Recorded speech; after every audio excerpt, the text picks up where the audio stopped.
Commence primary ignition.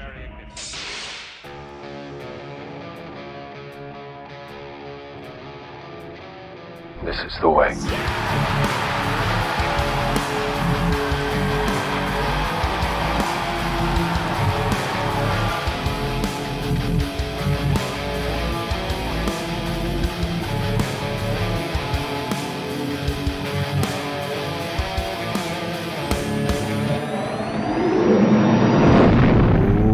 What is up, all of you Ugnaughts and Jawas out there, and welcome to Mando Talk, your home for the Mandalorian Season 3 breakdown, spoiler discussions, after shows, and we have made it to the finale. And of course, I am your host, Caleb Keller, breaking this down, and joining me is none other than DJ Foster at Rebel Scum Texan on Twitter. DJ, welcome back. Good to be back. Good to be back. We got an interesting one to talk about. Indeed. A very interesting, for me, I'll just go ahead and say it, satisfying episode to discuss. Very entertaining, very energetic, very action-packed. A little short, that's fine. That's okay. There's some nitpicks maybe here and there, but overall, I loved my viewing of this. DJ, let's just get it out of the way. What were your overall impressions, reactions? Well, I didn't give it like a 9 or 10 out of 10. Okay. I'm Yeah. somewhere in the 7 to 8 range. Okay. But you know, honestly, this is such a fun episode. Like it did all of the things like I kind of expected it to do, minus the ridiculous fan theorizing that I had going on, and Sure. so did and many others, I'll admit. Everyone online was talking about who's the Yeah. spy? Who's the spy? Yeah. There's And no spy. I want to formally apologize to the armorer. I am so sorry. I think everyone out there owes an apology to the armor. We do. And on top of that, Axe Woves. Axe Woves 'Cause, too. Yeah, he dude, got thrown under the bus. Axe Woves delivered in this episode. Yes, Absolutely delivered. And he had one of my favorite moments of the Yeah. whole episode, and I know we'll get to it, but For sure. I think my favorite thing that came out of this episode was about a week or two ago. Katie Sackhoff put on her Instagram story a picture of her in the Bogotain, but she had on just like a t-shirt and then like the pants, and her knees, the costume was ripped up from knee slides. Mm-hmm. And I didn't see anybody really talk about that much. And then today I saw another post about it. Somebody said it just said knee slides. And I was like, we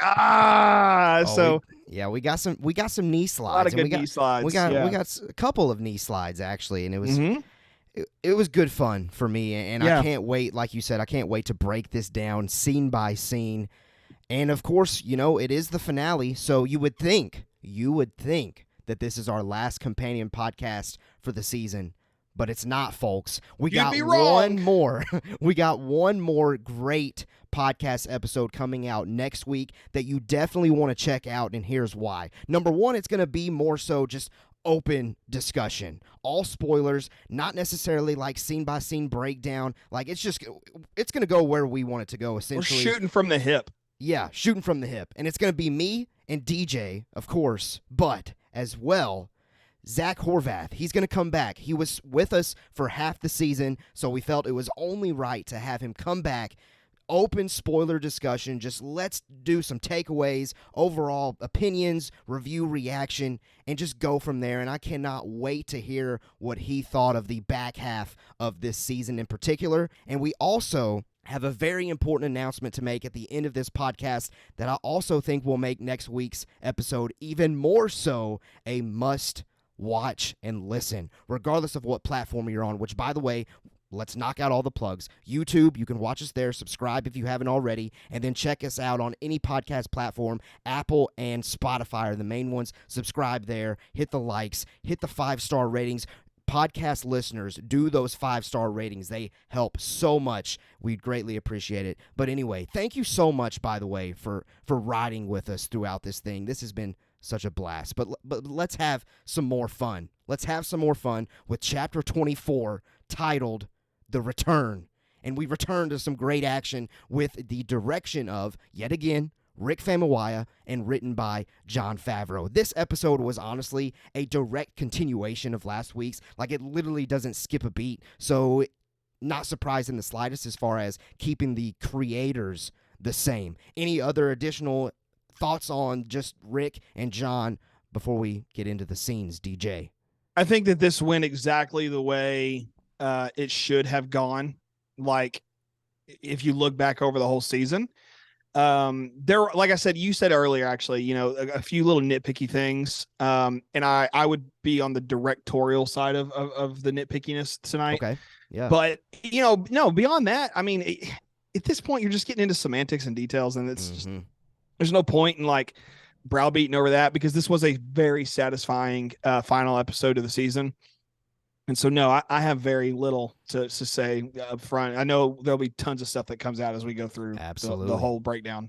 Well, let's start. Let's begin, shall we? The episode begins with Axe traveling by jetpack up to the fleet as Bogotain, who is fending off more Imperial troopers with fellow Mandalorians, informs him of what has just transpired through comms. He agrees to his orders of using the fleet as a decoy, as they stand no chance in the air and will have to beat the Imperials on ground. I'll continue as far as setting up the episode. Din Djarin is being taken to the questioning room by two Imperial troopers, and he attacks them both, which leads to a great skirmish. Din Djarin is able to take one of them out while the second one gets the best of him. But suddenly, Grogu, still inside IG-12, arrives and helps Din Djarin take the second one out. Grogu immediately starts spraying a healing spray on Din Djarin out of concern. I really loved that. And Din Djarin thanks Grogu for his help and tells him that he's gonna have to be brave. Din believes if they don't take out Moff Gideon, this will never end, so they can't keep running. Grogu is in, and he gives Din Djarin a head nod after asking, "Are you with me?" First of all, I was very surprised with how quickly Din Djarin got saved here. And then second of all, when I heard Din Djarin say, "We have to take Gideon out, or this is never going to end," I was thinking to myself, oh snap, they're really going to go there. DJ was right. They're really trying to kill off this dude in this season finale, and we'll definitely get to that moment for sure. But what were your impressions of this quick escape, IG-12 Grogu back in action, and then kind of setting off for the rest of the episode? You know, I never doubted that Din Djarin wouldn't show up like and do something crazy cool immediately. Like, so many people were saying stuff about Boba Fett just randomly jumping in. I was like, it doesn't make sense for the story they've told for this season. Like, I would love to see Boba, don't get me wrong. It just didn't make sense for him to appear at that moment. So I immediately wrote that off, and I'm glad I did. Where I was stuck was like, you know, when you go back to season 1 and Cara Dune and Din are arm wrestling, and Grogu doesn't understand that, you know, they're just playing around, having like just a little bit of fun. He just starts to like choke her out with the Force. And I saw somebody, I can't take credit for this, somebody put this online. It's like, Grogu did this to Cara Dune over an arm wrestling match. Imagine what he'll do to Moff Gideon or whatever. And I was like, that's a really good point. And so I was immediately in the camp of, well, Grogu could do something. Like, he picked up a mudhorn with very little training. True. Yeah. You know, and it did knock him out, but like, you know, there was a lot that happened with him. So I was always, from that point on, after watching the episode, I probably didn't see it till like Friday or Saturday of last week. So like, I'm looking at that thinking, okay, he's going to show up and do something cool. So fast forward to Wednesday, he does. And so I never doubted, I didn't expect him to be the one to rescue Din immediately. I just knew he was going to go wreck shop on somebody. Sure. And I didn't know to what extent, obviously, because that ended up being really cool as the episode went on. But just a great opening. Solid. I love that Din puts that kind of what's the word? I guess trust in Grogu to like handle business. Yeah. And Grogu just immediately just like let's go. It was a great setup. And I mean, we've got these two kind of missions going on, in a sense, in this very short episode where Din Djarin and Grogu are going after Moff Gideon. Bo-Katan is more so concerned about her fellow Mandalorian. So I loved that fact that we got so much stuff to cut back and forward, in and out of. It was great. It kept the pacing, it kept the flow of the episode moving at a rapid pace. Well, we continue on then in the episode. We've got TIE fighters and bombers launching as Moff Gideon looks onto a layout of his station on Mandalore and is able to see where Grogu and Din are. He commits to taking care of Din and Grogu himself instead of sending any other Imperials. And I gotta admit, I chuckled here because it was more of those Moff Gideon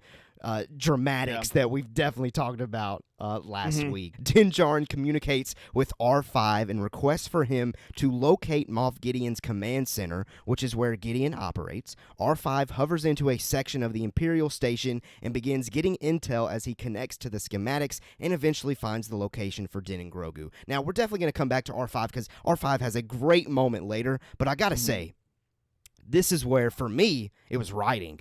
Where the heck is what's R5 doing here? He's just chilling behind a rock. I don't find that realistic, honestly, but I was rolling with it. It's okay. R5, great character moment eventually. So I was okay with him just being there. Did that bother you any, or is it just me? No, not at all. In fact, thinking about it now in retrospect, it's kind of fun to think about R2, D2 being the middle of the road droid. Like, he does exactly what you need him to do, but there's some funny bits here and there where R5 is totally the comedic, like, he's comedic in the sense of always being scared of something. Right. Yeah. Like, kind of like Scooby-Doo and Shaggy. Like, it's kind of like Scooby-Doo when you think about it. So now I kind of want to see where and I know about Chopper. Ooh, Chopper is like chaotic funny, or chaotic good. Maybe, I don't know how that all pans out. So what happens when you put Chopper and R5 in the same room together? That would be, that's something I want to see. If there was like a whole like offshoot Charles Scholl comic about R5 and Chopper, I would read that. Like, I think that would be really fun. In fact, I'm going to tweet Charles Scholl here in a little bit. Those of you who don't know, he's one of the Lucasfilm writers. He does a lot of the comic books and novels and things like that. So he's just incredible. He actually was responsible for the Kylo Ren run a few years ago. That was really, really good. And it had the little bit about where Vader was actually, like, how he was born, how Anakin was born. So anyway, there's my first tangent of the night. Those of you at home that are counting. Yeah, that's tangent number one. Put a little thing up in editing and just like a little box come up. Ticker. But it just goes ding. But anyway, I think that R5 here behind the rock, it actually makes sense for what they've done with R5 to me. Okay. Because, I mean, think about when Carson Teva went to find him with the Mandalorians, he was just in the cave. He just rolled out, and where he was always just kind of on Tatooine. Yeah. So, I mean, if you really think about it, it makes sense. And honestly, my favorite thing about him in this episode is that I saw today that he's getting his own Black Series figure. Oh, okay, cool. And so I'm kind of like, I kind of want to buy that Black Series figure now just because of this episode, though. Yeah. Because he really shined. Yeah, this episode really does justice to R5. Full circle character development here. That's how you write it. For a droid. My gosh. It's great. Oh, man, I love it. All right. Well, Axe Woves makes it to the fleet and shares the plan. Load all gauntlets and go to the planet's surface to aid Bo-Katan, but leave the capital ship as a decoy. Axe will take control of the cruiser. Other Mandalorians jetpack from the cruiser and load up on gauntlets and begin their way toward the planet. Imperial TIEs and bombers make it to the capital ship as it takes heavy fire. Axe is determined to stay on the ship. I don't personally have a lot to add to those scenes other than give me all the Mandalorian jetpack action, and this was only a tease of what was yet to come, so I loved this moment as well. Din Djarin, next up. Din Djarin, who is without weapons, and Grogu make it to the command center and call on R5 to deactivate the barrier shields one at a time on his command. Din Djarin takes out the two Imperials each step of the way as R5 takes out the shields. R5 is distracted by a mouse droid, but eventually buzzes it away. Din Djarin then successfully wipes out all the troopers and gains some more weapons along the way. Like, he's probably got his pick at this point.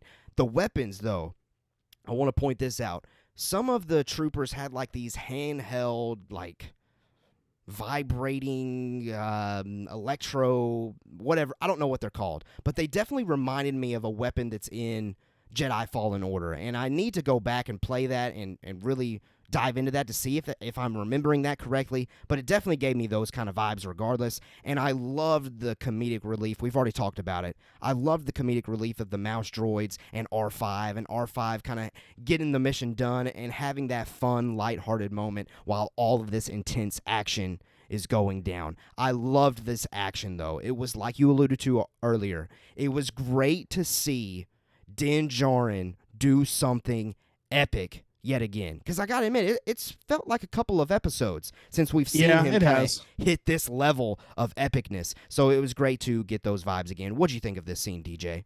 This scene is so much fun. I love this mouse droid thing. These are just tattletale droids, and then I thought that was really funny with the addition of the little sirens, the sirens and alarms just going off. I was like, I can't wait to see people who are in the droid building community make these things. Yeah. Because it's going to be so fun. Like, I know Celebrations in Japan in a couple years, and by then, everybody who has a mouse droid or is going to build one now because of this are going to have those little sirens on it. Oh, 100%. So for me, that was the fun moment here for me. It was also great to know that Axe wasn't going to be a traitor. There was a moment there when he got back to the ship and said, everybody off, that I was like, he's going to turn this thing one of back the Mandalorians even gives him a look like, are we sure about this kind of thing? Like he was looking back at him as he was about to jump off. That Mandalorian looks so much to me like John Boyega, that actor. Really? Man, they look like they could be like brothers maybe, or cousins at minimum or maximum. But I was like, is this Finn's dad? But there's no way, how cool would that be? Oh boy, here we go. I'm not jumping into it. I'm just saying it looks like, what if that was the case? It'd be really cool for Finn's story, honestly. But anyway, that has nothing to do with this. I just tangent number 2. Okay. No, all good. But great action there with Din and those troopers to get into the command center, and Din and Grogu do eventually get into the command center and realize that Gideon has made clones of himself. One of them opens their eyes as Grogu looks on to create a jump scare, and Din Djarin destroys them all. This is a massive reveal that we will discuss later with Moff Gideon's dialogue on the clones, but personally, again, another nitpick, I really wish we would have spent more time here. Like, it's just this quick little reveal of, here's Moff Gideon's face. Din Djarin just quickly thinks, let me explode them, which, that's the smart decision. That's the right decision. But I don't know what spending more time here would even look like or feel like or play like, but it just felt so quick, like, here's Moff Gideon's clones. Blow them up real quick and on to the next. And I think that just plays to the pacing of the episode. Clearly they had that in mind to just, make you feel that high intensity, high stakes. But I feel like this moment, and I'll talk about it even more later with the dialogue, and that moment as well could have really used some breathing room, in my opinion. But regardless, really, really, really cool reveal. Incredible reveal. Yeah. What did you think of that reveal? No, it was good. It made sense for the story that they've been telling. However, it closed a theory for me that I've had a long time of these clones that he was working on to be future Snokes. Sure. Yeah. And I think that's understandable for a lot of people to have thought that. And yeah, 100%. And I definitely wanted it to be Snoke, because what Mandalorian's been doing so well is bridging that gap. Sure. At this point in the story of Mandalorian, we're only 20 years away from The Force Awakens. Yeah, give or take. Give or take, 1 year, probably 21 years. So we're coming up on Rey's birth. And so her parents are out there trying to get away from, all these different things. Palps. Yeah, so I really hoped that we would see something like that here. So it's okay that we didn't, because it does make sense that Gideon would have wanted to clone himself. I made a mustache comment a minute ago, and we joked about the mustache on the poster last week a lot, but none of the clones had mustaches, and Correct. Gideon, when he shows up, doesn't have a mustache. So a lot of people are pointing at, well, is that a clone? Sure. And the real Gideon's still got his mustache somewhere else. Maybe. That's one of those things that we could talk to Zach about next week. But right. overall, this is really cool. It makes sense that Din Djarin would think, well, the natural thing for me to do is blow all these Blow guys 'em up. Yeah. You know, it's very natural for his character to think that. And I think if you are disagreeing with that, you just need to take a second. And I'm not talking to you. I'm talking like our listeners. Like, if you're of the opinion that like is a bad story moment, I don't think that needs to be our opinions. I think that we really need to sit down and say, okay, this is what Din Djarin would have done. Look at the facts, look at his character, and understand that a character of his caliber who just said to Grogu 10 seconds ago, let's kill him. We've got to kill him. Yeah. He's not going to leave the door open for 100%. Yeah. Another Gideon to show up. And they've already blown up the things over on Navarro. The Mandalorians stole his ship. This is his last batch, if you will. So, you know, and it's great. It even connects back to season 1 with the whole, he has a high M count. We all know that's midichlorians, you know, and then he very clearly says, the only thing I don't have is the Force, which I'm jumping ahead. I'm so sorry. But, you know, it makes sense that that's what he's doing here. So this scene's great. It is short. I wish it was longer. I do wish it would have connected to something sequel trilogy-ish, but it's okay that it doesn't, because it's still, we got to remind ourselves we have more series coming soon. We still have 20 years worth of storytelling to fill a gap with. And so it's all good. And it'll get to that point one day. I think that because Jon Favreau's writing, I trust it more. Yeah, no. And I'm with you on that. And I think another reason why maybe people are struggling with it is because for so long, everyone here on this show believed that body we saw in season 2 was Snoke. Yeah. But at this point, I don't think anyone can say that at this point. I think that's an early attempt at Gideon, which is, in my opinion, though, is still really cool. It's just getting over that initial moment of realizing, okay, I need to rethink what I was thinking about that scene. That was not Snoke. That was just Gideon, and now we're here. So I think that might be the biggest hurdle that maybe people are struggling with, but definitely it seems like we agree we could have spent some more time here just because it was such a cool moment. Cool moment. Huge reveal. It deserved a little bit more attention. I hope that that's something they do. And Skeleton Crew currently makes more sense than Ahsoka. We'll see, because we don't have a trailer for Skeleton Crew yet. True. So when we get one, that may change. Who knows? Yeah, we'll see. We'll definitely see. Well, continuing on with the episode, we'll come back to that clone Gideon talk for sure. Top Gun and Breaking Bad Mandalorians, that's what I'm calling them, because I don't even know if they give them a name drop.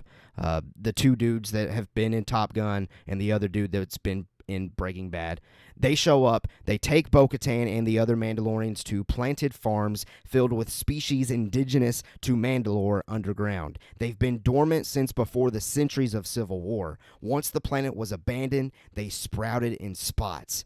So, on second watch, I thought of this and realized this. This is yet again another instance in this Mandoverse where we get an allusion to a planet's surface from long ago. In the Book of Boba Fett, they make a pretty significant deal that Tatooine used to be full of water and the terrain has completely changed. And here they reveal that Mandalore can flourish outside of the Sundari Dome. I find that to be extremely interesting. I do believe this scene serves as an indicator that Mandalore does not necessarily need those domed cities anymore, but I still kind of want to see Mandalorians like rebuild Sundari just for fun. But I also love this moment of showing this planet truly can flourish if they really dedicate to it and they can keep Imperials and all these remnants away from it. Just a really cool moment for me. Again, maybe we could have spent a little bit longer there, but if they were going to shave anything, I understand shaving this. That's just for, I guess, for people like me to dive deep into there as far as the planet's surface. But what were your feelings on this moment? I forgot about the Tatooine stuff until you said that. It didn't even cross my mind. So I'm kind of wrapping my head around that. I will say that, you know, seeing them go below ground on my second watch, I actually did get to watch twice this week. Nice. I usually don't. I usually get one and go. Yeah, but so I'm rewatching it again yesterday morning, and they got to that scene. This scene was really short. Mm-hmm. And I thought it's so weird that they get down here and hide and then immediately get a phone call and they're gone. Right. I was like, that's kind of odd, but maybe time works differently Mhm. here. And I started thinking about the editing, and I was like, no, that's really fast. So they don't even get to like catch their breath or sit down. They're just like, oh, here we go, and it's like, well, I mean, it kind of makes sense for Mandalorians to just be like, yeah, it's time to fight. This is what we Sure. do. Yeah. It does make sense, but I don't know. There was just like that's a nitpicky thing. I realized that. Yeah, 100%. The fact that they do have a sustainable source for me does this for me. It makes me feel better about those Mandalorians not being spies. Because last week they all rolled up and I was like, they're not a spy. I mean, they can't really be Mandalorians. They gotta be spies. Mm-hmm. And one guy, Stinky Pete or whatever that guy's name is from Breaking Bad, on his shoulder is a B2 battle or a super battle droid like face, and it's just on his shoulder. And I was like, no respectable Mandalorian would just use droid parts. And I was like, well, maybe the most important piece of armor is the helmet if you're a Mandalorian. So I was like, okay, maybe not. So I was kind of using little clues, to say maybe they're probably just world building with that is all they were doing. But I read, of course I read into it because that's what we do here all the time. We read into stuff. Well, that's our job. But this scene, it is. So the scene was fast. I would have liked them to I would have preferred them to sit there. Yes. For like in the universe, for like maybe 30 minutes to an hour. Sure. Yeah. Let us have some time where Bo-Katan shows up in the nick of time at the end to help Din and Grogu. That would have been drink some water, take a little breath, eat some plants. I mean, whatever. Just give us some dialogue as far as like, okay, what have y'all dudes been doing here on this planet? Yeah. Like, how did we get? Like, I don't know. I feel like, and I'll just go ahead and say this. That I don't mind. I do not mind this episode length at all, folks. I promise. The pacing, it was all great, but this very easily could have been an epic hour-long episode. Or longer. They spent longer with the whole Gideon clone reveal. They spent longer with this scene. They spend longer with the Gideon conversation later in the episode. And there's really one thing that drives me crazy. One thing that drives me crazy about the ending of this episode. And I'm going to say it now just so I don't forget. We spent the entire season with Bo-Katan and Din Djarin, and they don't say goodbye to each other? Like, I feel like we could have gotten just a 3 to 5 minute scene of them having some dialogue between each other saying, we don't, all right, see you later. Deuces. Thanks for doing this. Appreciate you helping me get Mandalore back. You have fun with Grogu. Can't wait to see you again. I don't know. But it's okay. It's all good. I love what we got. Trust me. But there was my mini rant session there real quickly. I just feel like, it could have very easily been a longer episode. Anyway. Yeah, we typically do get those kinds of send-offs, in Clone Wars and in Rebels.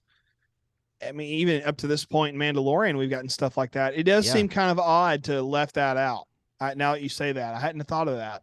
Well, it's okay. It's all good. It's all good. Let's carry on with what we did get. What we did get in this episode.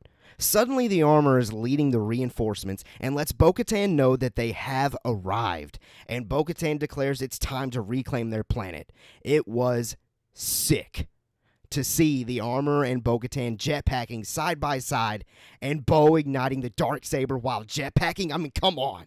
Come on. This was just too good. At this moment, I'm absolutely freaking out. It's also at this moment that I immediately realized the whole spy craze that was occurring on social media this past week was absolutely irrelevant. And I know it's easy to say this now, but I'm actually kind of glad that they didn't go that route with the armor, if I'm being completely honest, because my favorite idea, and I think it's something that it was maybe when Zach was on early in the season, my favorite idea is the armor kind of serving as this hand of the queen to Bo-Katan on Mandalore. Like, she's got to be like the mother of the nest, if you will, and trying to kind of guide Bo-Katan and be these two different opinions, but helping each other reclaim this planet. So, like I said, I know it's easy to say that now, but man, this moment of the episode was so sick. I was so pumped for it. I loved it. What'd you think? This actually made me audibly gasp, and my jaw hit the floor. Like, honestly, I was like, this is too cool. Like, for me, Wednesday mornings are usually very relaxed, and it just wasn't the case yesterday. Not because of this, just because of life stuff. And so when I finally got to sit down and watch it, my kid, she's just running around the room and playing, eating breakfast, and I'm trying to watch, and she's climbing all over me and all over the couch. And I'm like, I'm trying to watch the armor do something really cool, and I feel bad for hating on her so much. Like all this stuff is going on, and meanwhile, I'm just in awe of what we're watching because Yeah. I have thought to myself at various times when we've seen the two Mandalorian factions interact, whether it was just Bo-Katan and Din's faction or all of them together, I thought that's not enough Mandalorians. I always felt like there wasn't a lot there. Sure. And yeah. this moment really displayed like how many Mandalorians are there. And I was like, this is pretty cool. But the obvious highlights are, the armor coming in with, her tongs and hammer. And I thought to myself, of all the weapons in the world, I was like, you know what? She handles it. She handles business. Does. Yeah. And it was our first time seeing her with a jetpack. True. So immediately True. I thought about Black Series collectors and like, well, they're going to get a jetpacked, armor at some point. And then to watch Bo-Katan fly out and ignite the Darksaber. I mean, there's a lot going on in here that is just, if you love, I can't even imagine what people in the Mandalorian Merc community are doing right now. Like they must be losing their minds and have watched it 100 times by now because it's such a cool moment. And then Boba Fett diehards, like, can you imagine, like, if Jeremy Bullock was still alive and he saw that, what would he say? What's Daniel Logan thinking? What's Sure, Tim Morrison? Tim Morrison's like, what the heck? I could have been it. Yeah. Or throw Daniel Logan a bone and just put him in the background as a random, Mandalorian. So he can be in anything. Yeah. Yeah. I mean, that all of that could have happened, and it may have. I don't know. I mean, never know. Time will tell. It probably didn't, but no, it's just cool. It's cool to think that all of this is built towards this moment, and it just makes me excited for what could happen later on. Oh, I know. Yeah. And it was just cool. It just was too cool. And when she actually ignites that Darksaber while flying, and comes into this like samurai pose, I was immediately thinking, Rick Famuyiwa, you are incredible. Like, and I was like, and Favreau. And Filoni. Yes, but like he's the director here, okay? Like I got you. That's that could have been a director's choice. Potentially. Like it may have said in the script, "Hey, Bo-Katan ignites the lightsaber while flying." All right, but here he said, "No, you go two hands, joust style, into some bad guys," and it's like, it's just too much fun. And I actually found a video, and I think I sent it to you on TikTok, Caleb, but I just tweeted it a minute ago. But it's the song "Fortunate Son" over this scene. And it's like, it ain't me. I ain't no fortunate one. And they're all just flying. And you're just like, this is just like, it's just too cool. It's an unreal moment. Out. Yeah. It's a very, very unreal moment. We get Bo-Katan just swinging this Darksaber, killing these Imperial troopers that are they're flying straight at each other. We're not on horseback here, folks. It's not right out of a Clone Wars episode. 100%. Out of Clone Wars. It's like everything you imagine as a kid playing with action figures. Absolutely. That's the best way to put it right there. Like, it's playing with action figures. Yes, it's exactly what it is. And it doesn't get old. Like I could go back and rewatch this scene. If they said choose 5 scenes from Star Wars to watch for the rest of your life and that's it, that's on the list. Ooh, okay. Man, that's an interesting discussion potentially. That's a cool thing to see. Yeah, if you wake up every day and say, I want to watch Bo-Katan ignite that Darksaber and immediately impale a stormtrooper, that's a good day. Yeah, that's a good way to start your day. It's motivation. Yeah. I may need to click play on that. Clip it out of the episode. Just watch it every single day. Yeah. Make it your alarm. It'll give you good energy for sure. Video alarms exist? Because we need to make we need a video alarm. Maybe we just thought of something. Patent it by Mando Talk. Yeah, there you go. All right, here we go. Continuing on the episode, though, great moments, though. Like, I'm freaking out. It was at this moment I'm like, oh my gosh, this is epic. Din Djarin and Grogu officially get in front of Moff Gideon, and he is ticked that Din has destroyed his clones. Moff Gideon reveals that his clones were going to be the best parts of him, but improved by adding the one thing he never had, the Force. He was isolating the potential to wield the Force and incorporating it into an army, but Din Djarin smothered them before they could draw their first breath. This obviously confirms and reveals what Moff Gideon's intentions with Grogu were. full circle moment as far as what he was trying to do in season 1, season 2. For me, though, and again, we've already talked about it, I feel like we could have spent more time here because I don't think it's clear to the casual viewer. Like, for example, the second watch, I watched it with my wife. I don't think it clicked with her as far as it being, that's why Grogu was getting his midichlorian count extracted in Chapter 3 of Season 1 of The Mandalorian. I don't think it clicked with her that clone that we saw in Season 2 in the tank on Navarro was an early attempt at Gideon. I don't think the casual viewers going there. I know we are. People that are listening to this podcast potentially are. People that are on Star Wars Twitter are. But outside of that, I don't think that this moment and this short amount of dialogue took people back to that. So in that sense, again, another opportunity to make this episode a bit longer, just to explore that and really, really get that rich storytelling that's right there at their grasp. But I don't know. I still loved it. Still loved the scene. Just, let it breathe. Let it breathe. What'd you think? It makes me wonder about the client, played by Werner Herzog in the first season. Yeah. Because before we knew who Moff Gideon really was, we met him first. And he was like the go-between between Gideon and Din Djarin, or the bounty hunter clan, I guess, or the what was it called? The guild. The guild. Yeah, the guild. There you go. Yeah. And so it's like, well, what was his role in all this? And leave it to us to think about someone who's been dead since 2019. Right. There's been no reason to talk about that guy until now. So it's like, what was his stake in these point. things?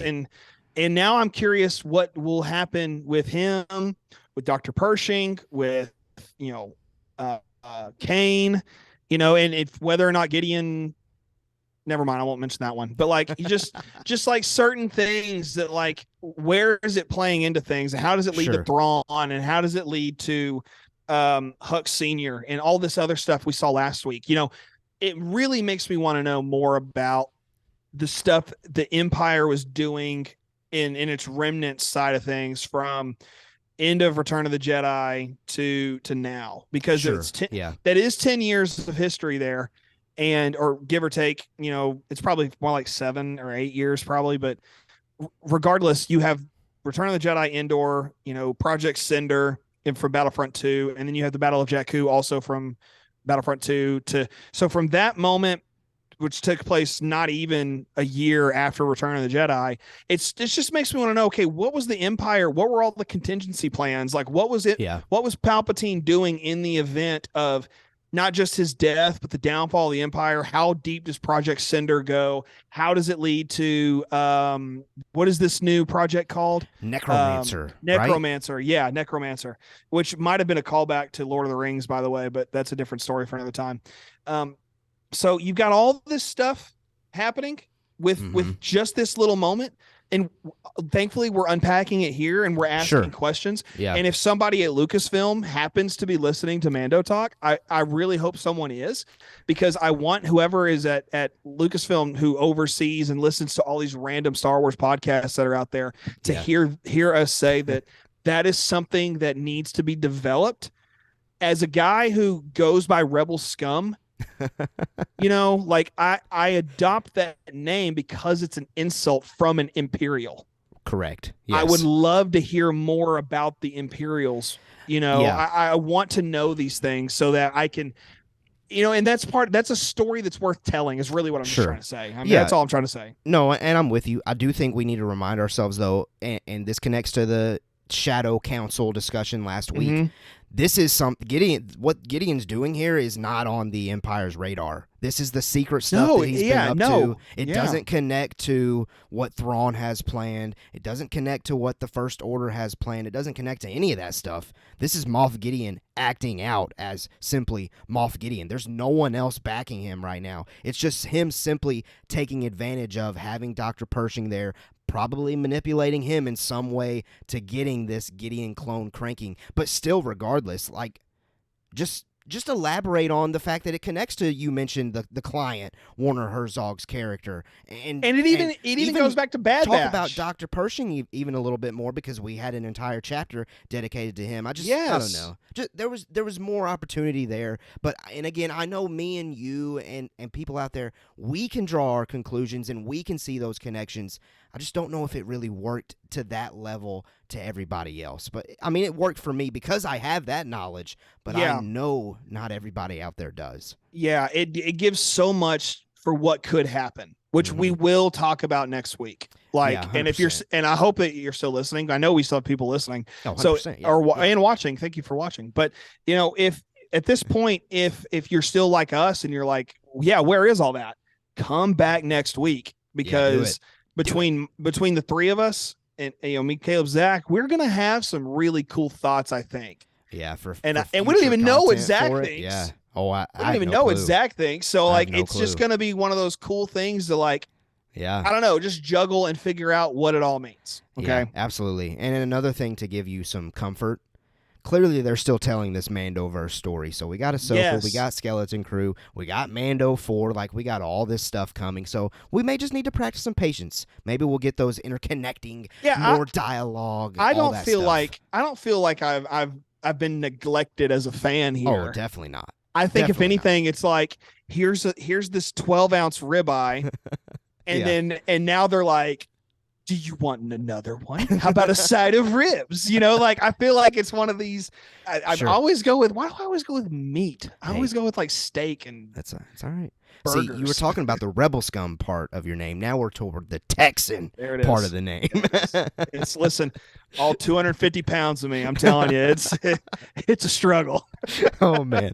All right, well, let's continue on in our episode. We've got Din Djarin and Moff Gideon begin fighting, and the Praetorian guards arrive to help out Gideon. This sets Grogu off, who draws the three guards toward him and gets separated from Din Djarin as blast doors shut, leaving Din to Moff and Grogu to the guards. And this is where the action of the episode takes off.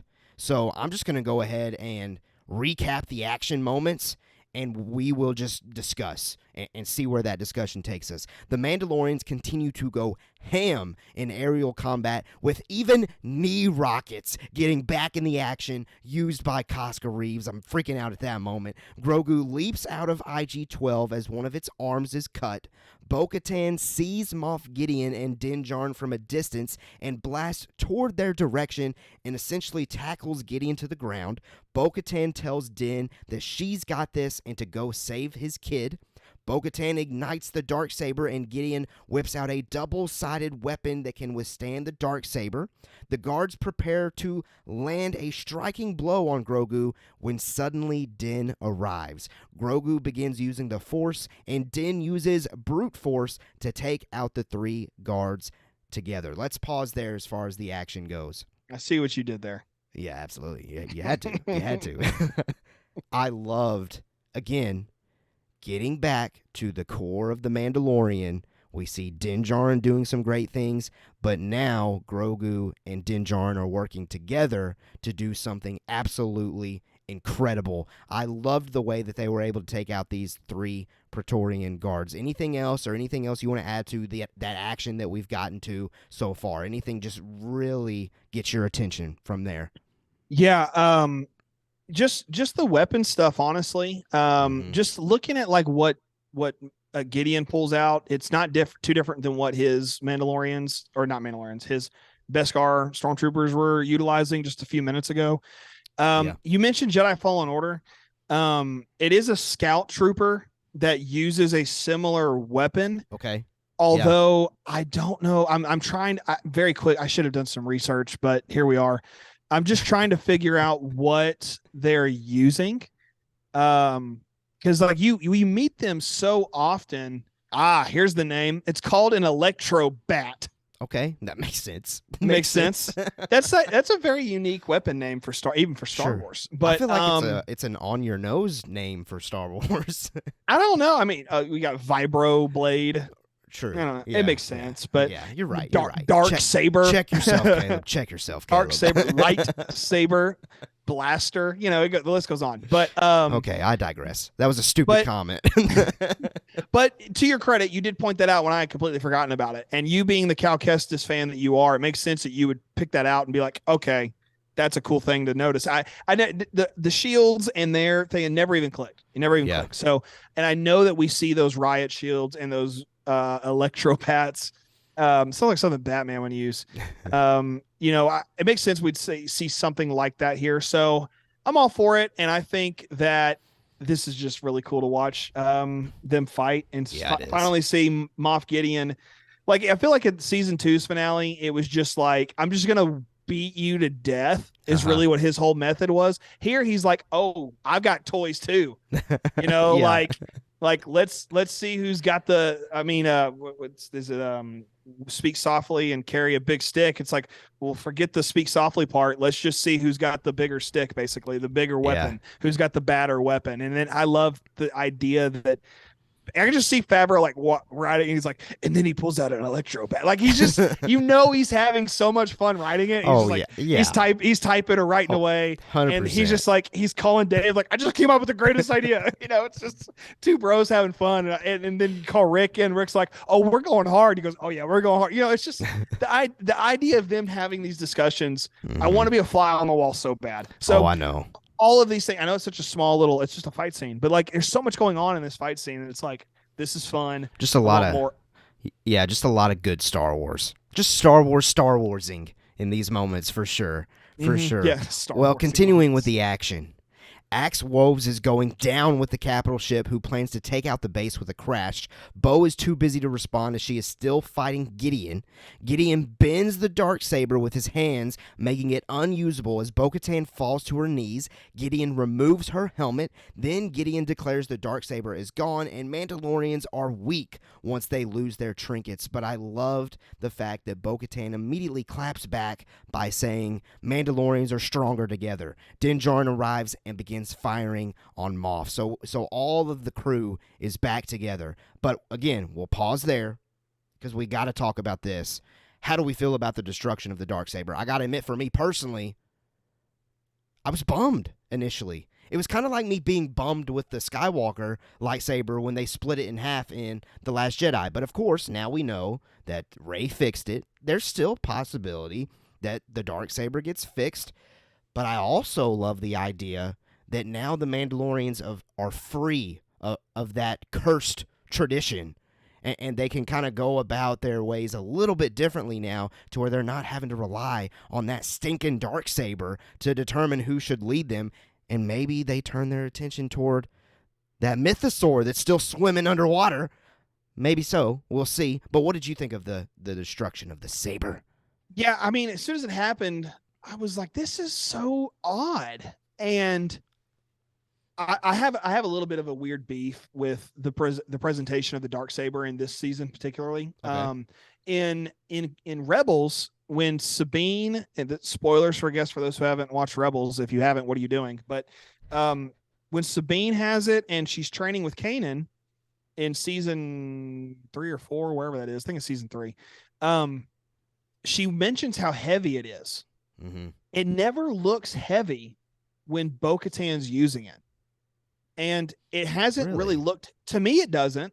And like when she has it just on her belt clip, and it's just kind of, I mean, it's just, sure. it's just flopping around. And I know that lightsabers do that.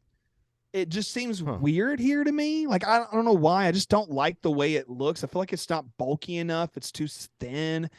Maybe that's just me. I'm probably in a very small nitpicky part of the fandom who thinks that. I might be the only one, but when it broke, it just added back to that to me, because I thought, man, this is such a fragile weapon. And I just don't view lightsabers as being fragile unless, they're cut up in half, or, we saw a lightsaber get cut in episode 1 and episode 2, like Attack of the Clones, Phantom Menace. We've seen lightsabers get broken. Last Jedi, you mentioned it.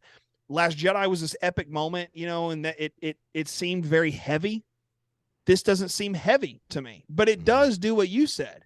It does relieve the Mandalorians of this weird curse. I mean, what the Darksaber represents is an old King Arthur tale of the sword and the stone. and it relieves a community of being guided by this magic, sword that can be plucked out of a rock, and now that's who leads the country. Yeah. It's silly when you think about it. What's the basis for a good leader? It's silly, but it applies here too. Now, does the Darksaber require a great deal of power? Absolutely. It being broken does create, I don't want to call it a plot hole.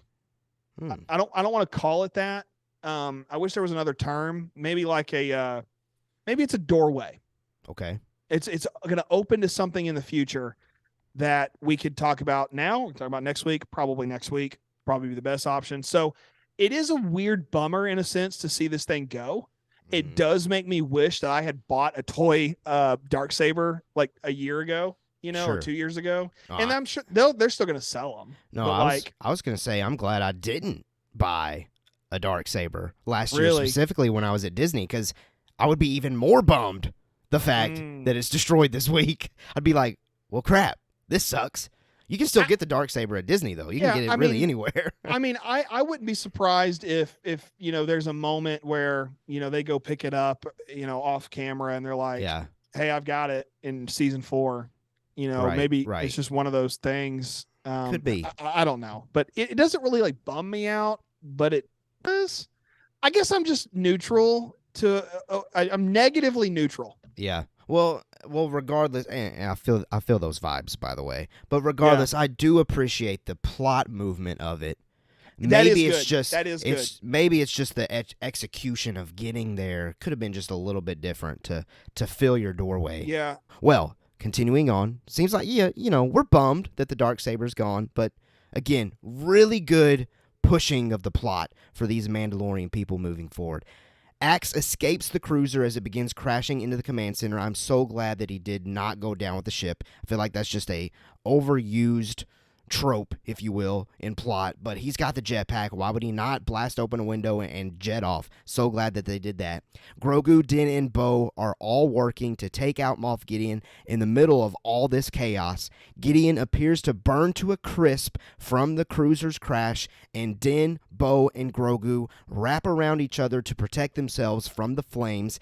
And then in this moment, which got me emotional, this was probably my favorite moment of this episode, is when Grogu uses the Force to protect the three of them, creating a safe bubble barrier. And it's at this moment that we realize the battle is won. So obviously the reveal that Moff Gideon dies, apparently, supposedly. I know there's tons of theories out there that, and you've already kind of alluded to it, maybe that was a clone of Gideon. Maybe it's possible that his Beskar armor somehow withstood those flames.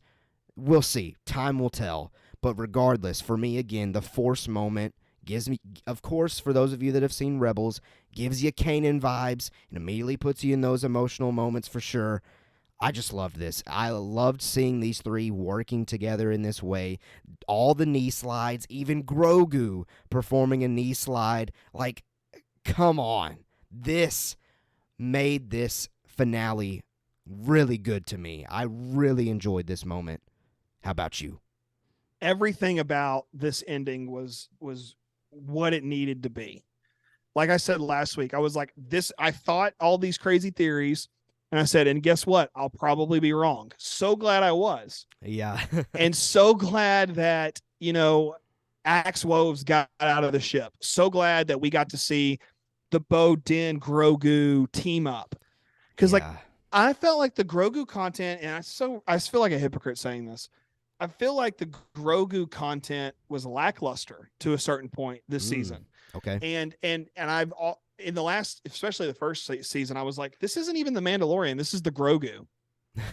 Like the whole series, I was like, this is just about the baby Yoda. Like, why is it even called the Mandalorian if it's about this baby Yoda? And I was that guy. I was like, it shouldn't be called that. Now this season, it's like, well, it's definitely about Mandalorians. Mm-hmm. So, but I wish there was more Grogu stuff throughout the season. This episode delivers on what I feel like I missed out on. Sure. Because it was like, you want Grogu flipping on hanging lights? Here you go. You want him to power slide?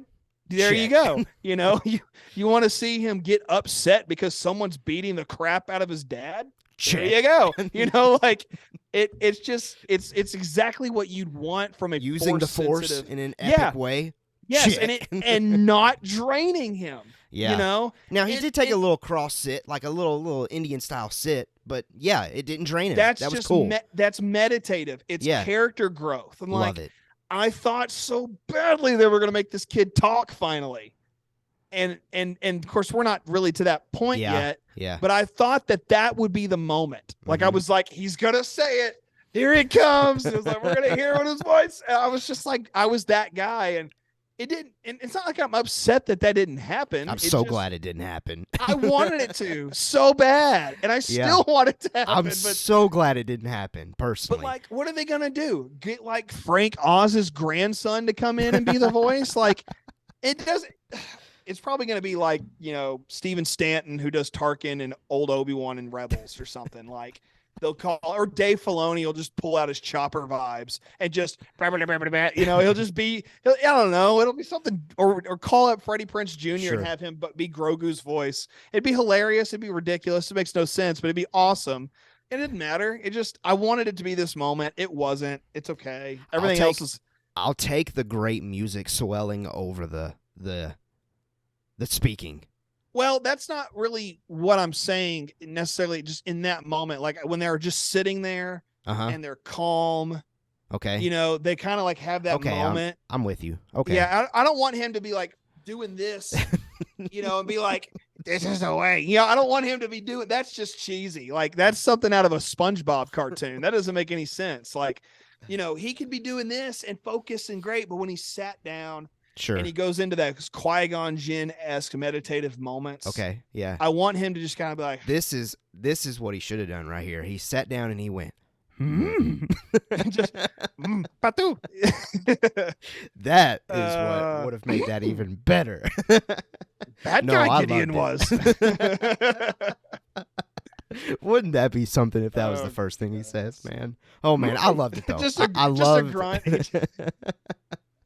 I loved this scene though. Great stuff. Great ending of the battle. Here. I like that we get back to these three, the core of this season, working together to finish this thing off. So then, of course, we do kind of segue into the final moments of the episode where it's really laying the groundwork for what's to come. So the Children of the Watch are at the living waters of Mandalore as Ragnar finishes taking the creed that was cut short in the premiere episode. I find it very interesting that there was zero indication of keeping his helmet on mentioned in this creed. Like it was in the premiere, the armor was for sure going to get that line in there.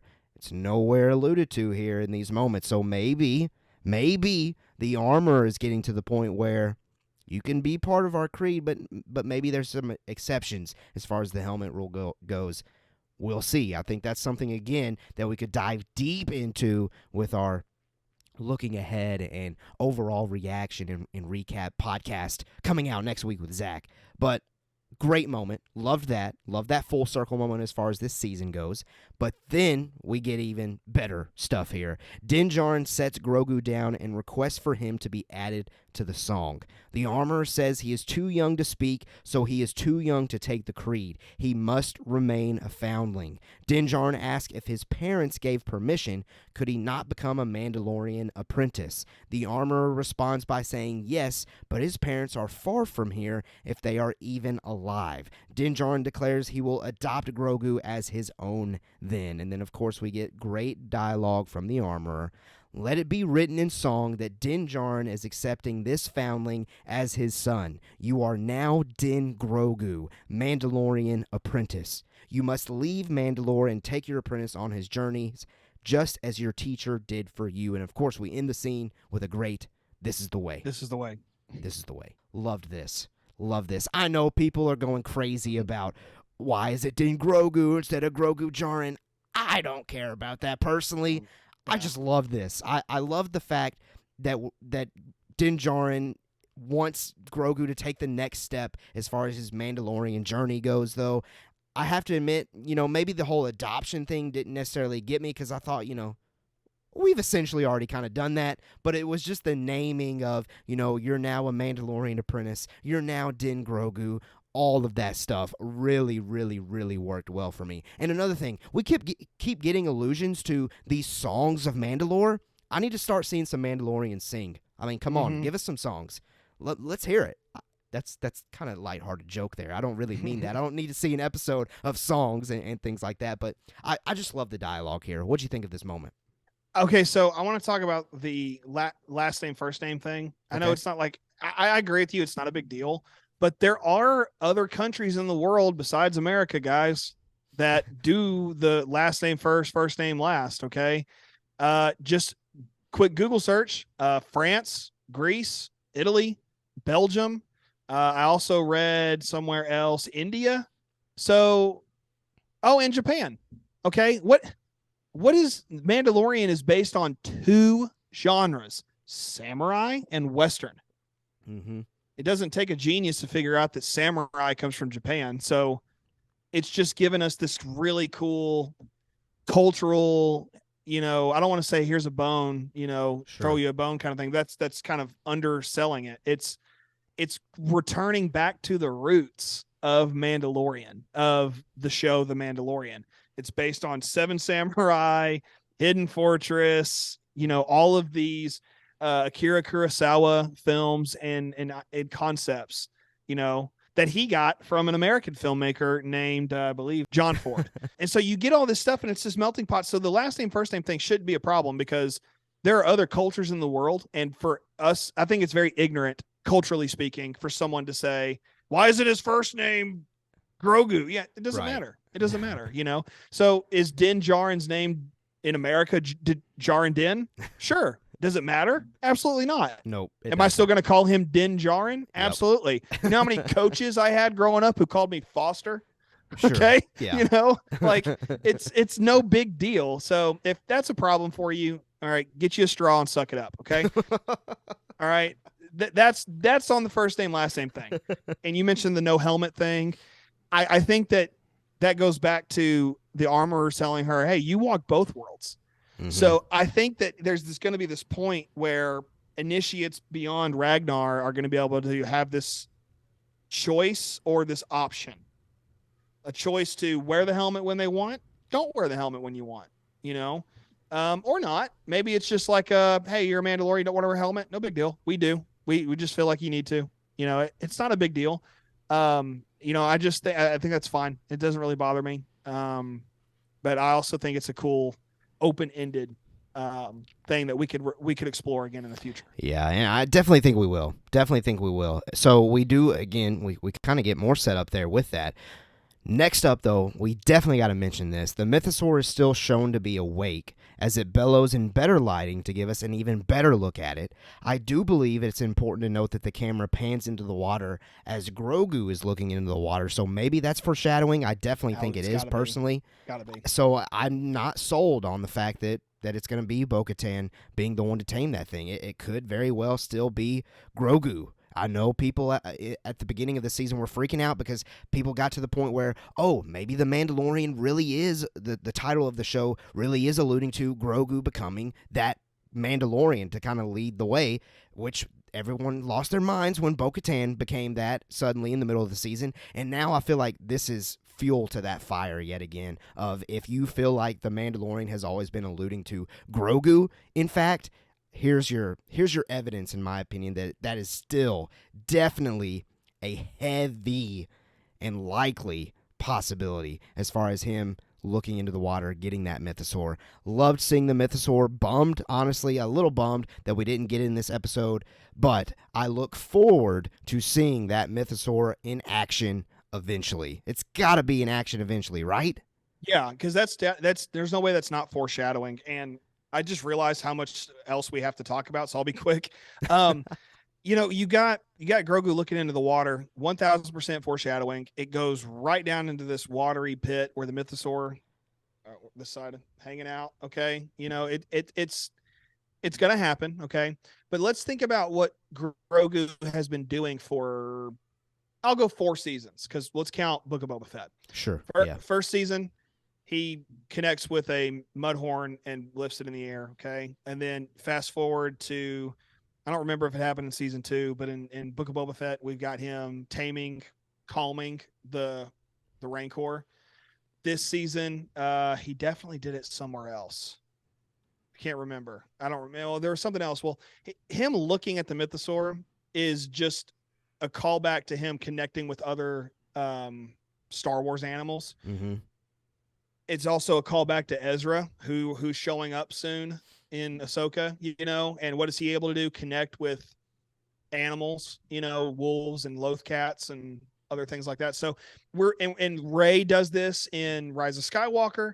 We've really built this connection for the hardcore Star Wars animal lovers where you can reach out with the Force and talk to or have a mutual understanding between you and a creature. I think Grogu is going to tame the mythosaur because of that. Yeah, that'd be cool. I'm sorry, I jumped into a prediction. I wasn't supposed to, but that's fine. I think that comes up, you know. I think that is though what this, and you're right. I think people who've been in that camp of the Mandalorian is about this one particular Mandalorian, but it's become a lot more than that. You know, we've just wrapped up a trilogy essentially, and that's what this is. This has been a trilogy with a side quest, if you count Book of Boba Fett. So now we're entering into a new trilogy or a new saga or however you want to call it with Din and Grogu. So it's only a matter of time before that happens. Yeah. And we see him, I think, become, now, is he going to be the leader? I don't think so. I'd be shocked, you know, if that was the case. I say that now, we'll come back in 3 or 4 years. You know, we'll see. Right. But I think right now that's what they're getting to. Yeah, I definitely agree with you, 100%. Well, we then cut to seeing the armor pass on a torch to Bogotain, who then ignites the Great Forge. Axe Woves is seen being at the center of the frame as all the Mandalorians begin chanting for Mandalore. Absolutely love that. It gave me chills down the spine. Fan theory here, personally. I noticed, again, second watch, that Axe is side by side with Ragnar, and I love the idea of Axe taking Ragnar under his wing in honor of his father, Paz. That would be so cool, and yet again, another reveal that these Mandalorians are all in about uniting and making sure that they bring this thing back the right way. But this Great Forge moment, again, I could have spent forever here. Like, this was just so cool to me. I would have loved even like a Bo-Katan speech here.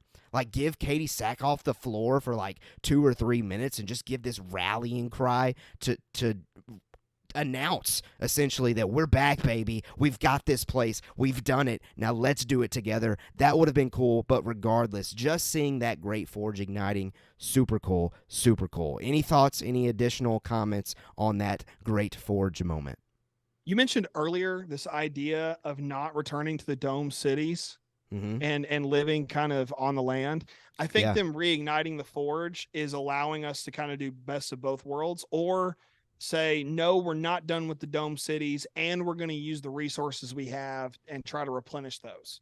Yeah. So I think that now we're getting into some weird, like, government, like, type stuff. And that's fine. Star Wars does that. But, I think that this primarily is just an awesome moment to watch those forges light up, and for the armorer to kind of pass that on to Bo-Katan, and then kind of have this, what did you call it earlier? This, I don't know, Mother Mandalorian thing. Hand of the Queen. Hand of the Queen. Yeah. So, like, I love that bond that is being developed there between them, and I hope that continues. Me too. That was the really biggest thing for me. Yeah, man. I mean, I guess it's still possible that the armor's a spy, but I really don't. I don't think it's possible anymore, actually. And I look forward to the fact that these two... No, not anymore. Not anymore. Yeah. Yeah. I look forward to the fact that these two are going to be working together now. It's very exciting. So, again, wrapping up some more, teasing what's to come potentially. Din Djarin and Grogu, back on the N1, travel to the Adelphi New Republic base where Carson Teva is located. They are there on business as Carson Teva thanks Mando for taking out Moff Gideon. Din Djarin has a business proposition. He's a bounty hunter by trade, but now that Grogu is officially with him, he is planning to be more selective in his assignments. The New Republic doesn't have the resources to protect the Outer Rim, let alone hunt down Imperial remnants, and he needs work. Din Djarin essentially wants to work for the New Republic on a case-by-case basis as an independent contractor. Carson Teva says this is against regulation and will never get approved, but he essentially agrees to keeping it on the down low. Din Djarin will work for the New Republic when it becomes needed, and the final moments of this scene, Din requests for the IG head, which he needs for parts, which of course sets up the final moments of this episode and of this season. But this here, and again, we will definitely dive into this next week because this moment tells you a lot about what to expect with a season 4, but I am so glad that it's heading in this direction. It does seem like, and I'll just say this to tease up next week, seems like we might be getting back to some more roots regarding seeing Din and Grogu just doing some things, and we're going to have Carson Teva and the New Republic kind of in a mix in a sense. And essentially, it sounds like instead of Rangers of the New Republic, we're getting Independent Contractor of the New Republic. So they're going to tell that story that got canned in this upcoming season potentially, and I'm actually glad that it's that route, because give me the story centered on Mando and Grogu as much as possible. So I'm stoked by this scene. I absolutely loved it. What were your takeaways here? All of that was great. The setup for the cabin, just, and all the stuff with Carson Teva, Dave Filoni's in the background doing his thing, which is always great. The IG head, just all of the helmets up there, lots of fun callbacks.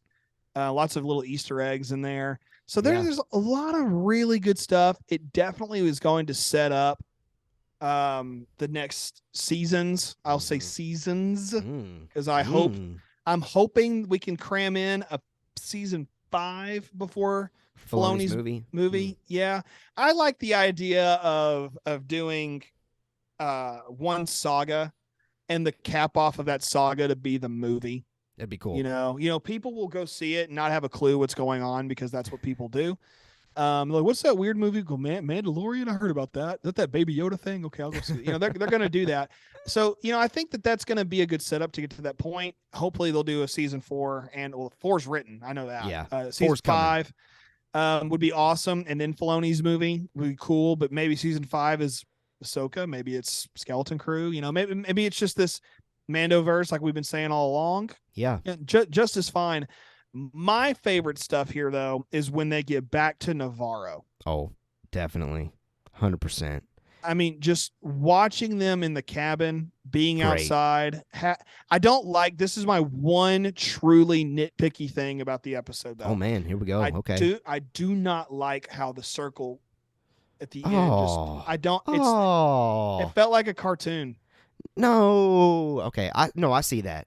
I see that. It felt like a cartoon. But for me, so I was thriving in this moment. And I think this is something that I told you off the show. So this may be new information on the podcast. Something that I was really missing for this season was the Western vibes of season 1. That does give it just wasn't there. And I felt like that circular thing there at the end. I've seen Westerns do that. So I was like, give me all of this, baby. We're back. I see what you're saying. I like that. I guess I like it for you.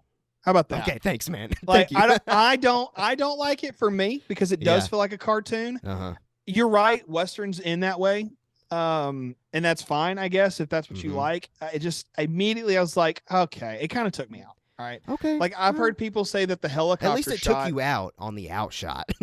Sure. Yeah, it brought me back to reality. That's what they said. They're like, they're gonna have no idea what to do with their lives. Bring them back to reality. Do the circle cut. The circle close. That I get it. Maybe that's obviously they didn't do that, but it's my one nitpicky thing. Okay. But I love that. Now I do want to say one thing about IG-11.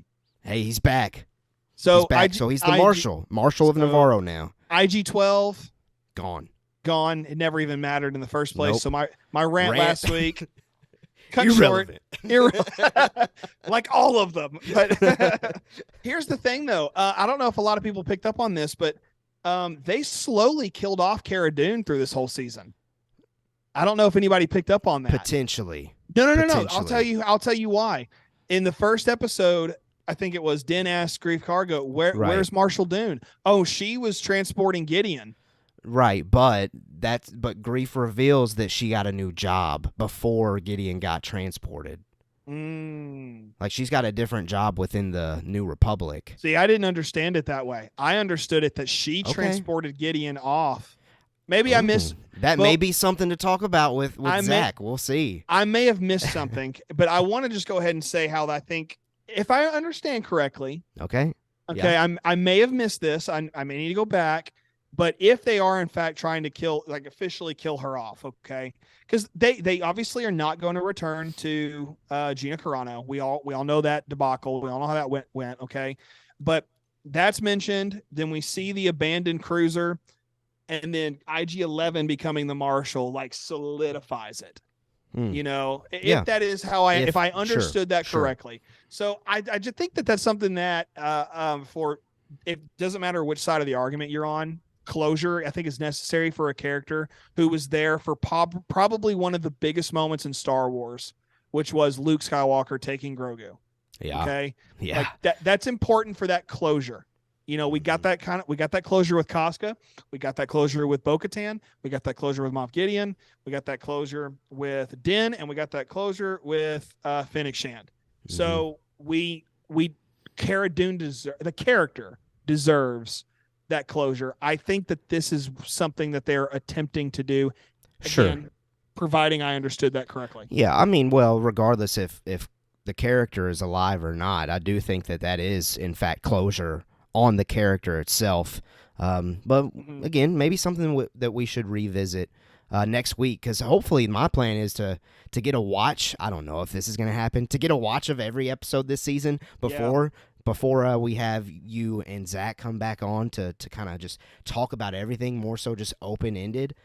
I can't wait for that, but maybe that's something that's definitely going to come up. But I do have to say, just one final time, if I didn't make it clear, this cabin shot was so cool. And I loved the Book of Boba Fett connection with Grogu lifting the frog and having that moment. Just so good. It just felt like, okay, we're turning the page. Like, we've been dealing with this massive story, and the start of the next season looks like it could be small, but then with this New Republic connection, could get bigger yet again. Like, I'm just loving what they're potentially setting up, and I can't wait to speculate responsibly regarding those things with you, DJ, and with Zach next week. But there's our breakdown. I mean, we ran through it all. We hit literally every single thing. So we've officially broken down every single episode of season 3 of The Mandalorian, and now the depression kicks in. 1,000%. Because we don't have. What show are you rewatching next? I know, right? I know. Well, we do have, before we close this thing out, and of course we still have our massive announcement, we do have our Mando Messenger segment that we need to hit here real quickly regarding talking to our Twitter family here. So, of course, we have our polls. We've had them all throughout the season. This one, the winner of the poll, as far as how would you rate this episode of The Mandalorian, 9 out of 10, great, got 40.9% of the vote. 7.9 good got 38%. 5 through 6 okay got 16.8%, and 1 through 4 bad got 4.4%. So it was great to see the top half of those categories getting the majority of the vote. Seems like across the board there was stuff to love regarding this episode. So let's now hear from you guys. You're the great listeners. You people have been riding with us throughout this entire season, and I'm so appreciative of that, if I haven't made that clear. So let's make sure that we get y'all on this final breakdown episode. So let's kick this off with Ginger Jesus, who says 7, and expands on it by saying, I didn't like the Darksaber thing. It bugs me, and I don't agree with most people's opinions of it. Also thought it was pure Beskar, so how did Alloy break that? I hope it's repaired. So definitely something that me and you, DJ, alluded to. We definitely talked about that one.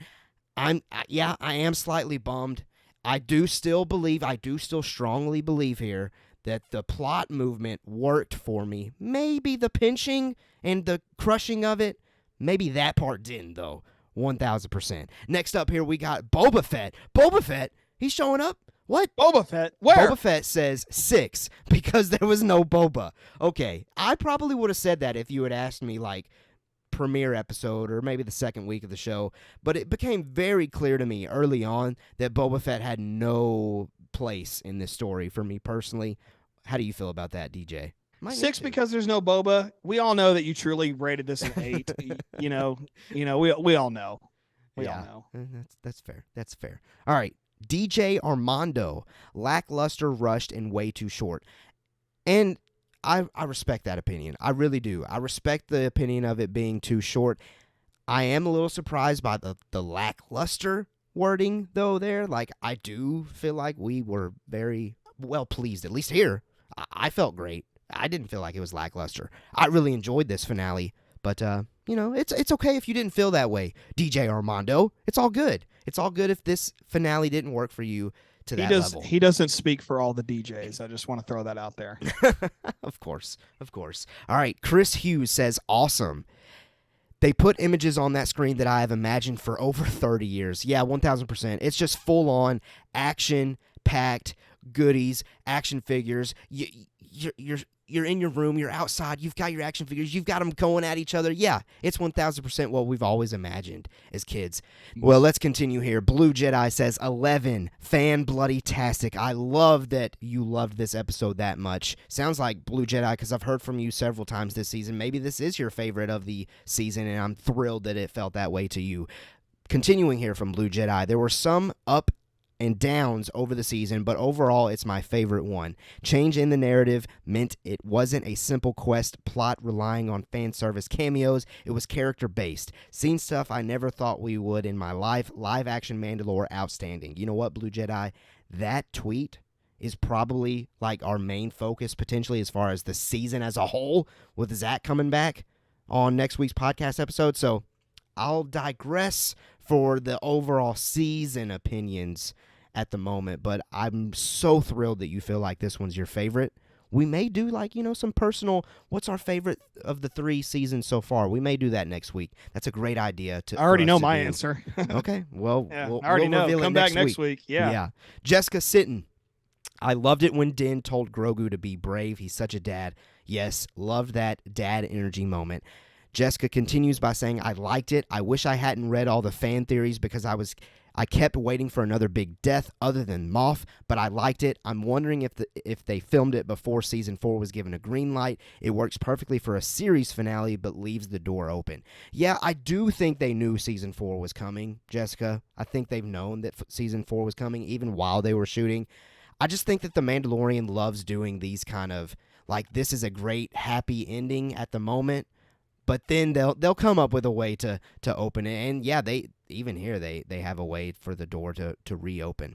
Jessica continues, I was kind of hoping he'd rule it with Bo, as Bo could be Grogu's mom, but that's just me, so I'm assuming this is talking about Mandalore. I noticed how Grogu was looking in the water. I'm wondering if the Mythosaur will be a Season 4 thing or not. I was hoping for a spy reveal. For me, I'm glad there wasn't a spy reveal.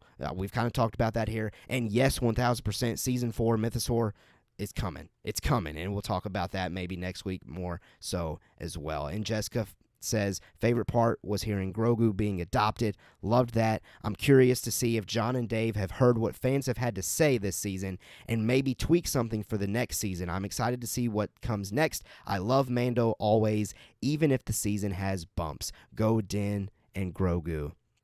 That was a perfect summarizing there, Jessica. I can't wait to continue to get some more things. And yeah, I'm sure John and Dave have listened a little bit. I mean, they're creators. They are trying to see how the fans are reacting to things. So I'm sure that they've heard some of the highs, some of the lows, some of the critiques, all of those things. All right, final messages here come from Gabby. I'd liked the finale for what it is to come, but as a finale for the season, it was too short and lacked emotional impact. No mourning for Paz. The Darksaber and Gideon's destruction felt weightless. I wish Mandalore as a whole was explored so there was emotional impact. Din was a great vehicle to explore the other factions because he knew as little as we did, but instead we got the same arc for Bogotain for the 3rd time, and so many developments were so rushed, like the armor accepting Bo that people thought that she was sketchy, and why wouldn't they? She called Bo a cautionary tale in Book of Boba Fett. I forgot all about that, if I'm being completely honest. And now simply accepts her because she bathed in water? Question mark?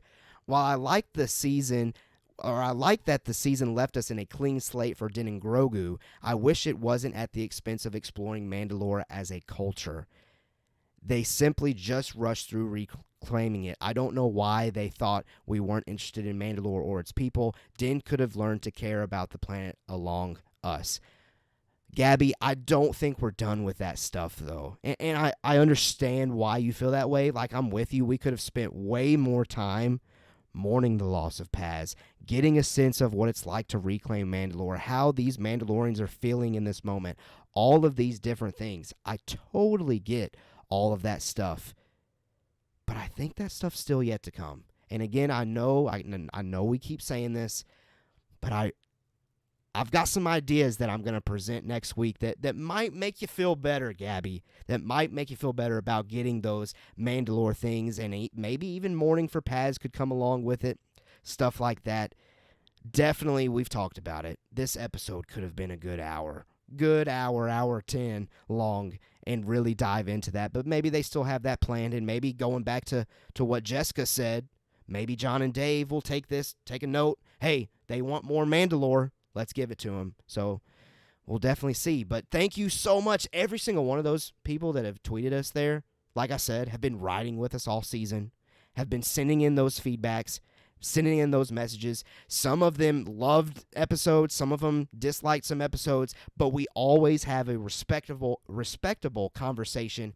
That's what we do here at Mando Talk. So yet again, thank you. But that wraps up officially our companion podcasts for the episode content as far as The Mandalorian releasing. But of course, we've teased it so many times. Come back next week for Zach Horvath and DJ coming on the show to give our overall thoughts, opinions, reflections about the season as a whole, and also turn the page into what's next for the Star Wars franchise, maybe with Ahsoka, but also focused on The Mandalorian Season 4. But the fact that Zach, and here comes our announcement, the fact that Zach is coming back on next week's episode is definitely not the only reason you should check out next week's episode. I'm going to pass it over to you, DJ. I'm going to pass it over to you, DJ, to explain to our lovely people, because I think it's only right for it to come from you. I don't want to try to put any words in your mouth or anything like that. Explain to the people out there why they should definitely check out next week's episode, as well as Zach coming back on. Go ahead. I really didn't want to. Truth. Okay. So yeah, I've been a part of Mando Talk since early 2021. Give or take. I won a contest and most of our hardcore listeners know that I won this hat and this shirt as a part of that contest to be on the show as a guest, and was off and on for a few months. And then showed up at the end of Bad Batch Season 1 and have been a regular since then. Yes, you have. Yeah. Only reason I haven't been so much lately is I just got a lot going on in life. Nothing bad, just, I love doing Mando Talk, but, other things take precedence and you can't be here all the time. And I think anybody would understand that. But now things are getting to a point where my professional and personal life are just so busy. True. And that is a fact. I've talked to Caleb about this. He's not mad, I don't think. No, he's not mad. No, I'm not mad. But I have to step away from Mando Talk as a regular, which bums me out. I'm going to be real honest. Like, listen, I wear this hat all the time. I don't wear this shirt a lot because I don't want to mess it up. I have the Funko Pop still that you gave me, Caleb, and it wasn't just you at the time. It was a group of y'all. And so I hate that, I have to step away, but next week will be my last time on Mando Talk as a regular, which again, I'm bummed about and a little bit sad, a lot of it sad. And I don't want to step away, but we all know that there's a time when reality has to be a little more important. And I will say that the best thing that's come out of this has been my friendship with Caleb. And he knows this. I've said this to him. Caleb has truly become one of my best friends in the world through doing this. And I've told him this, I've admitted this to him. And, you know, I've invited him to Texas more times than I can count. He's invited me to Tennessee more times than I can count. It's just, and what sucks is I have flown over Tennessee twice since I've been on this show. And I still haven't even gotten to be in your area once, and vice versa. And so, and I was low key hoping that like Star Wars Celebration 2025 would be announced for Texas or Tennessee. Yeah, that'd have been that wild. Was like, you know, so that would have been great. It's not a big deal. It is, but it isn't. And so next week, if you've ever enjoyed listening to, we've done one episode before where me, Zach, and Caleb were on together. Yeah, it was an Andor. It was an Andor episode. Yeah. And it was such a fun episode. It was a very incredible episode. It was a little longer, kind of like this one. Yeah, like this one. And you can probably expect next week too. Who knows? Yeah, we'll see. But this episode, I didn't hold back because I knew this was one of the last ones. And next week, I'm not holding back, you know, and it's going to be a lot of fun to come hear that conversation, because not because it's my last time, but because really it's because of Zach. I'm gonna be real honest. Zach has got this. Caleb's our host. I'm like chaotic good. Zach's chaotic bad. Caleb's chaotic neutral. So it's like this. It's yin, yang, and ying. I don't know what that means, but you know, I'm following.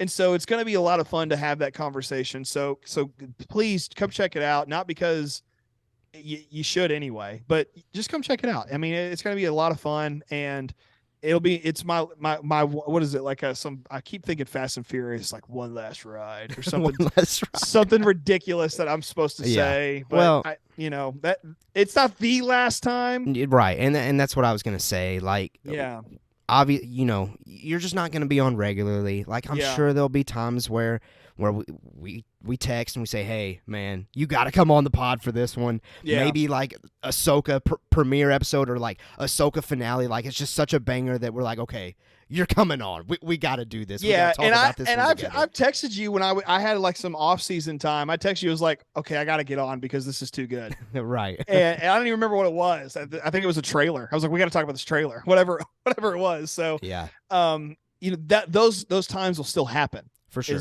You know, those times will still happen. They'll be more cherished, and the viewers, the listeners, you'll have more to look forward to. It's like whenever you have an opportunity to see A New Hope in a theater. Right. Yeah. It's that good. Yeah. You know, absolutely. When I'm on with when I'm on, the equivalent. It's equivalent. Oh man. Well, I do want to say, of course, DJ, I personally greatly appreciate everything you've done as far as Mando Talk goes. You'll definitely, obviously, be missed on a week-to-week basis, or every other week to basis, or just on an every single episode basis is what I'm trying to say. But Mando Talk, I do want to just make it clear, will continue. We'll continue to crank out great content. And it's going to be great to have DJ pop on when he can, Zach to pop on when he can, just anybody and everybody, really. So if you're listening, don't think, oh man, Mando Talk is just hitting the poop here. Nope. No. That's not happening. It's just, you know, it won't be as frequent. Definitely not as frequent that me and DJ are on at the same time. But it creates those A New Hope back in theater moments, baby. There you go. It does happen. It's gold. It's gold. Well, there you go. There's our big announcement. We wanted to make sure that you knew about that going into next week's podcast episode, with it being the final episode that we do covering The Mandalorian Season 3. And also, I'll probably, in next week's episode, kind of give you a clear direction of what's to come regarding Mando Talk as we're gearing up for Ahsoka, I guess. Ahsoka is going to be the next thing that we're going to need to cover heavily here at Mando Talk on this podcast. And I can't wait to continue to do that. Can't wait to continue to have this great listenership that just built like crazy this season. Again, thank you so much for that. But yeah, good times have passed. Great times have passed.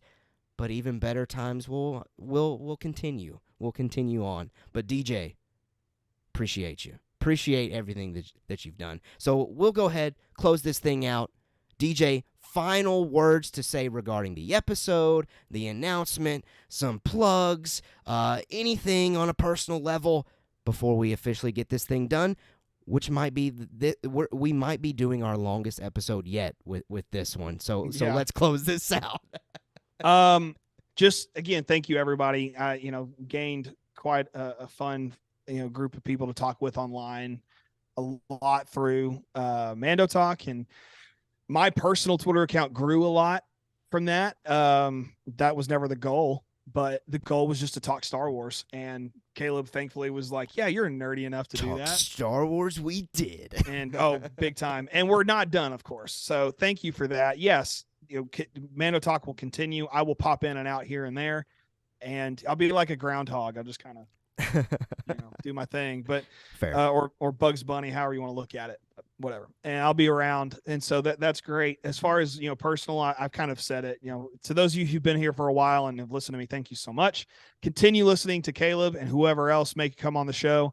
He's got great connections across the fandom, so he can always bring anybody in besides me. And there's probably guys and girls out there who are way better at this than me. So, Caleb will find them and they'll be like, who's DJ, and that's ultimately what I would like to see, is someone do it better than me. And so hopefully that will happen. I really genuinely think it will. And as far as plugs go, I've said it the last few episodes, I have another podcast, do it occasionally with some buddies. It's one of those things that's like, we do it as often as we can. And it's called Cinematic Theology. You can go check out, I got a Linktree code in my Twitter page. It's on there. So you want to go figure out how to listen to that, you can. But other than that, that is all I have to say, about that. All right. Well, this is the way. This is the way. This is the way. I can't wait for next week. It's going to be a great conversation. I can't wait for watching this season yet again. Overall, very fun finale. Can't wait to talk about it some more with all of you lovely people out there. Thank you so much for listening. Thank you so much for checking us out. Rate us those 5 stars. Share us. Subscribe. Follow. All of those great, awesome things. Make sure you do it for us. And let's officially get out of here with this. We have spoken.